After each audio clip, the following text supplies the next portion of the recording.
ఇక్కడ అందించిన సమాచారం కేవలం మత విశ్వాసాల మీద ఆధారపడి సేకరించింది మాత్రమే.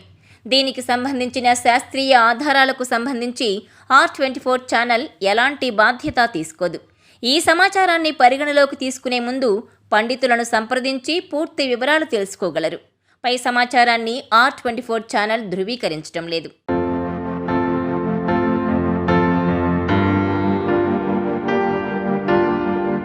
శివుడాజ్ఞ లేనిదే చీమైనా కుట్టదు అనే మాట వినే ఉంటారు. అంటే సృష్టిలో ప్రతి కదలిక పరమేశ్వరుడి కనుసన్నల్లోనే జరుగుతుందని దీని అర్థం. ఇంతకీ అది ఎలా సాధ్యమవుతుంది? ఈ మాటల వెనుక ఉన్న పరమార్థం ఏంటి?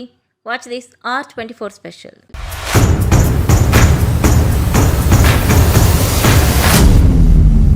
కొత్తగా ఏదైనా కనిపెట్టిన వారిని ఆవిష్కర్తలు అంటాం. అయితే సృష్టిలో మొదటి ఆవిష్కర్త శివుడు అనే చెప్పాలి.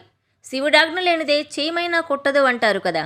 అంటే సమస్త ప్రపంచం ఈశ్వరమయం అనే కదా. అంటే పుట్టుక నుంచి మరణానంతరం చేరుకునే శ్మశానం వరకు మన ప్రతి చర్యలోనూ, నేర్చుకునే ప్రతి విద్యలోనూ శంకరుడున్నాడు. అన్నీ ఆయన అందించినవే, ఆయన కనుసన్నల్లో నడుస్తున్నవే.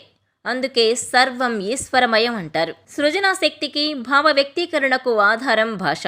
అలాంటి భారతీయ భాషలకు మూలమైన 14 సూత్రాలు ఢమరుకనాదం నుంచి సృష్టించాడు శివుడు. వర్ణ సమన్యాయం అందించిన శివుడికి కృతజ్ఞతగా అక్షరాభ్యాసం రోజు ఓం నమః శివాయ సిద్ధం నమః అని మొదటగా రాయిస్తారు. యోగ విద్యను మొదటగా పరమేశ్వరుడు పార్వతీదేవికి బోధించి స్త్రీలకు బ్రహ్మ విద్యోపదేశానికి మార్గదర్శి అయ్యాడు. సంగీత విద్యకు మూలం సప్తస్వరాలు. అందులోని షడ్జమం, రిషభం, గాంధారం, మధ్యమం, పంచమం, దైవతం, నిషాదం ఈ 7 ధ్వనుల స్వభావంతో సంగీత విద్యను శివుడు ఆవిష్కరించాడు. దైవత్వానికి, ఆధ్యాత్మికతకు నిరాడంబర జీవనమే ప్రాతిపదిక అని ప్రపంచానికి తెలిపేందుకు తాను అలాగే జీవించి చూపించాడు. తనలో సగభాగం పార్వతీదేవికి పంచి ఇచ్చి గంగను తలపై మోసి స్త్రీకి ఎంత గౌరవం ఇవ్వాలో చాటి చెప్పాడు. సమాజంలో భేదాలను రూపుమాపేందుకు శివతత్వం ప్రతిపాదించాడు. ఆత్మగోత్రం పరిత్యజ శివగోత్రం పవిశతు అంటూ స్వాభిమానం కలిగించే గోత్రాలను వదిలిపెట్టి శివగోత్రం స్వీకరించమని ప్రబోధించాడు. శవాలను ముట్టుకొని శరీర ధర్మ విజ్ఞానం తెలిపేందుకే తంత్రవిద్య ప్రవేశపెట్టాడు.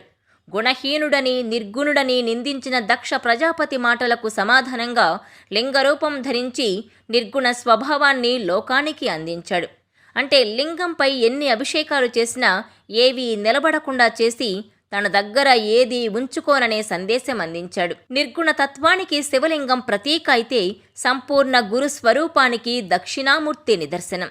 అత్యద్భుతమైన మోక్ష విద్యను అందించిన దక్షిణామూర్తి ఆది గురువయ్యాడు. అందుకే శివుడాజ్ఞ లేనిదే చీమైనా కుట్టదని అంటారు.